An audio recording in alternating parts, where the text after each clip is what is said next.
Hi guys, so my name is Zanaya Williams, and today I'm going to be presenting my informative speech on diabetes. I chose to do my speech on diabetes because of my personal connection with it. I have a sister who was a year and a half younger than me who was diagnosed with diabetes at the age of 3.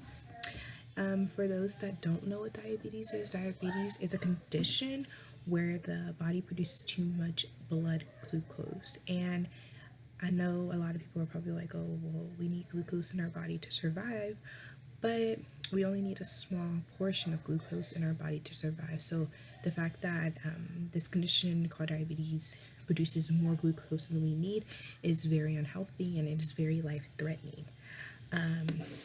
So when it comes to diabetes, there's 4 types of diabetes. There's pre-diabetic, there's type 1 diabetic, there's type 2, and there's gestational.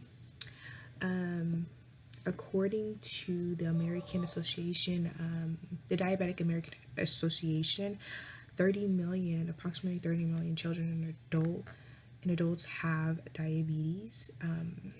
That's a large number, and I think this disease is like not very well informed, I guess you could say. Not a lot of people know about this disease, and I feel like a lot of people turn a blind eye to this. 30 million is a large number, and I feel like since it's not a physical condition where you can see like, hey, that person has diabetes, it's not very known, I guess you could say. And so I feel like a lot of people should research and really understand like this life-threatening disease. And personally, I've had an experience dealing with this and growing up with this because of my sister, who was diagnosed at 3. Now, when it comes to being diagnosed, there's not a lot of like physical like things that people like doctors, I guess you could say, could look at like, oh hey, this person definitely has it. It's more of like a test thing. So when my sister was diagnosed, like my mom kind of sensed something was wrong because of the fact that my sister was extremely pale and just looked very sickly, and that's what made her want to go to the doctor and have them run these tests and figure out what was going on. And that's when it was determined that she had type 1 diabetes. And type 1 diabetes is the most dangerous type of diabetes. All of them are pretty life-threatening, and if not taken with proper precaution, could cause death. But type 1 is extremely dangerous because of the fact that the pancreas cannot produce insulin, and that's what causes diabetics to have to take insulin in order to have the insulin in the body that is being needed to have.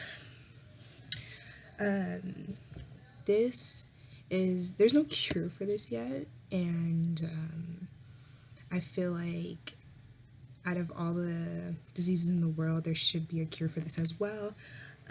There's a lot of cures for other things, but as of today, there's no cure for this. The only thing that you can really do to, I guess you just help maintain it, would just be like living a healthy lifestyle, good habits, like healthy dieting, exercise, making sure you're taking the right amount of medicine, whatever medication or pill that is prescribed to you. That's pretty much all you can really do, just maintaining it in the best way that you can. And dealing with the sister who has this growing up was really hard because, like I said, we're only a year and a half apart, and so me always feeling like, hey, I want to do something about this, I want to help her, I want to be there for her, but it's like being so young, just like she was, it's really hard to do any type of help because I'm not a doctor. or anything like that. So it was just really hard. And that's another reason why I chose to be in the medical field. And I just feel like this like disease is very important, and I may just be a little biased because of the fact that my sister has diabetes, so I feel like this hits close to home, and I feel like it's something that needed to be talked about, and it's something that a lot of people should really research and look into. And so that's why I chose to do it as my informative speech this week. So thank you guys for listening.